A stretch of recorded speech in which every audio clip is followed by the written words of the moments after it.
rather than doing a whole diagram, I want to just show you one patching idea that I think makes sequences so much more expressive.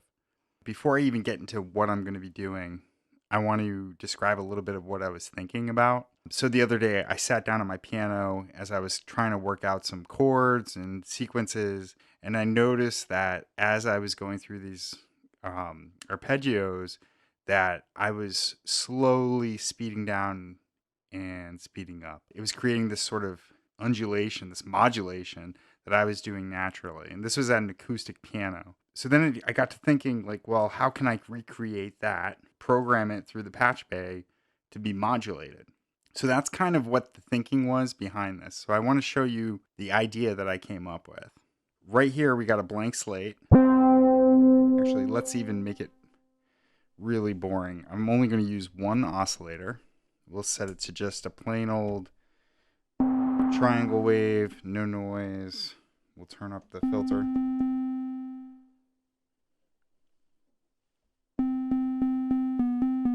So we got just a plain old sound here.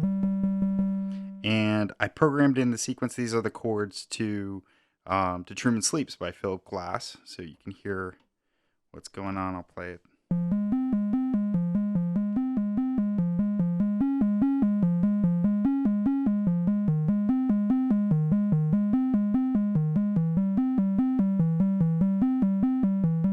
And then just repeats. So that's the sequence. And it kind of feels a little bit robotic. And so what I'm going to try and do is get that undulation that a piano player would naturally do. And so basically I was slowing down and speeding up the rate at which I was playing. So that's what we're going to modulate. And at no point when I was playing it, I didn't lose the tempo. It's very slight. It's like playing before and after the beat. But let's hear what it sounds if we take this LFO and spit it out to the rate of the arpeggio. We'll go wave out to the rate in. And then I'm going to play it and you can see what happens. And that's obviously way too much, but you can see how when the light goes up, it gets fast. When it goes down, it gets really slow. So of course that's way too much. So we're going to have to control it, and we're going to use this attenuator to do that. So what I'm going to do is send the wave out into the attenuator, and then we'll go from the output of the attenuator and into the rate of the sequencer. So if we set it to 0, we shouldn't really hear a difference. It's almost as if it's not even being plugged in at all. And if we turned it up, it's similar to what it would be if we hadn't gone through the attenuator. So you can control the amount by turning it down a little bit.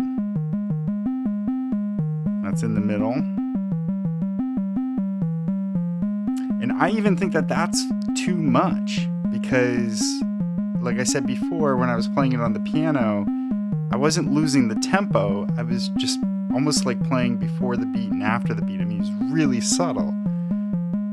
So I'm going to go ahead and set it to, well, let's set it at the first hash mark and just take a listen for a second.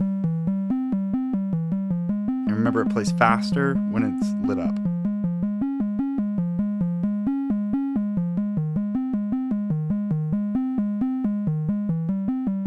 And that's even too much too. We could turn down the rate, but I kind of like even how it balances with the chords.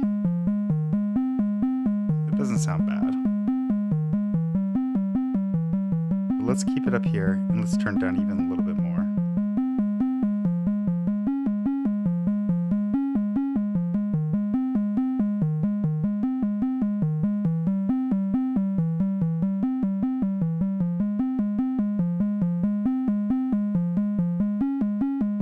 There we go. Now I'm hearing that just sounds a little bit less robotic. And what I advise is it might not come out in this video, But try it on when you've made a patch that you really like and you're playing through a sequence. If it feels a little bit robotic, just try plugging it in and don't go past that first hash mark. And I think you'll find that it just breathes some life into it. One thing when I first tried it, I didn't notice it immediately. And then I left it in there and I was messing with other things. And then all of a sudden I heard it. So it's such a subtle effect, and almost to the point where if you turn it up so much that it's not a subtle effect, then it becomes too much. So my advice would be to try to keep it below the first hash mark, unless that's what you want to go for. So let's just try that. I'm going to mess around with some other things and see if we get a slightly more interesting sound. So that was just one oscillator. Let's try and bring in a few more. I have a square wave. Let's turn this square wave up to the next level. And let's see what that sounds like.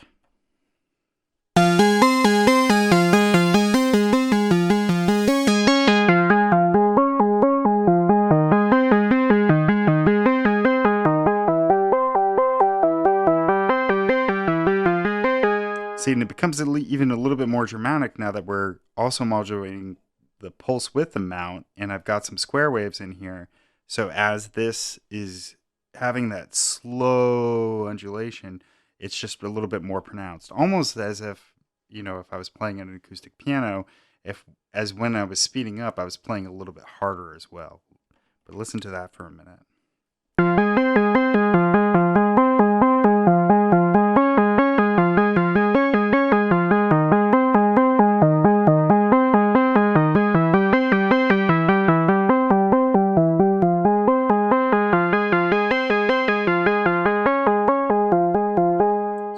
Added in a little bit of the cutoff amount too. And what you could also do is, rather than going directly into the ARP, let's put it into the mult, because then we can spread it out to other things.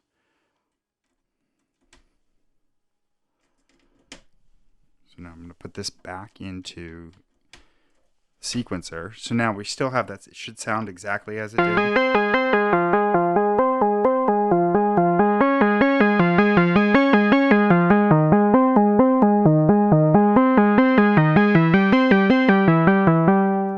So we got some interesting things going on here.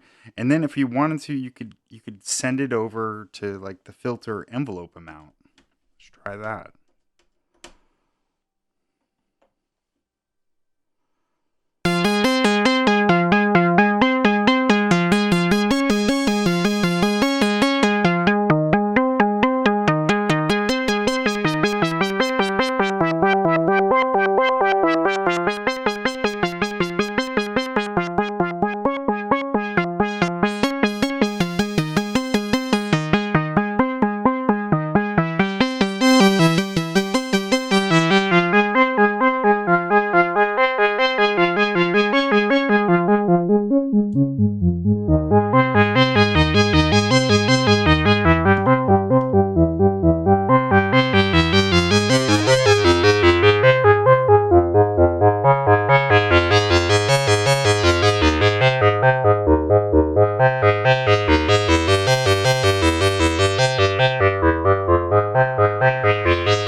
The effect, how it's this very, very, very subtle movement and playing with the time of the sequencer.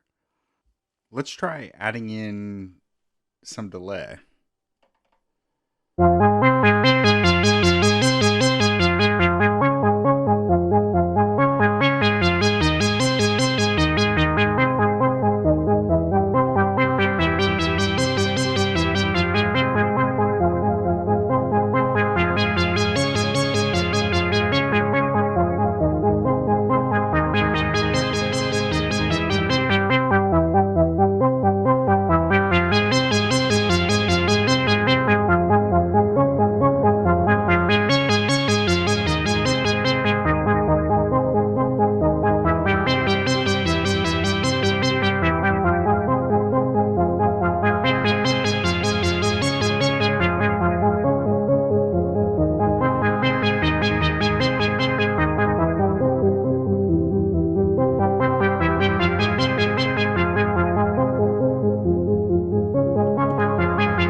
That sounds really pretty.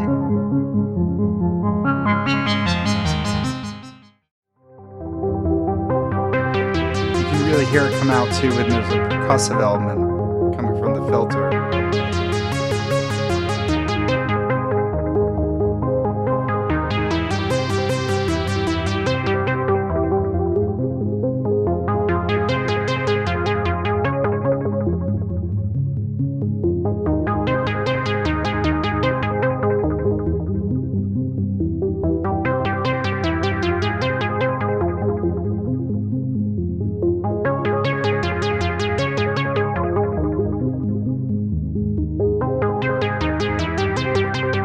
Let's turn it up just so you can hear really very pronounced.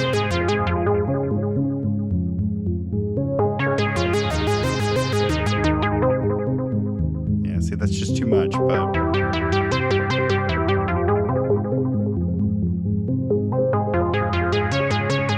maybe a little bit faster. That's too fast. Let's try it slower.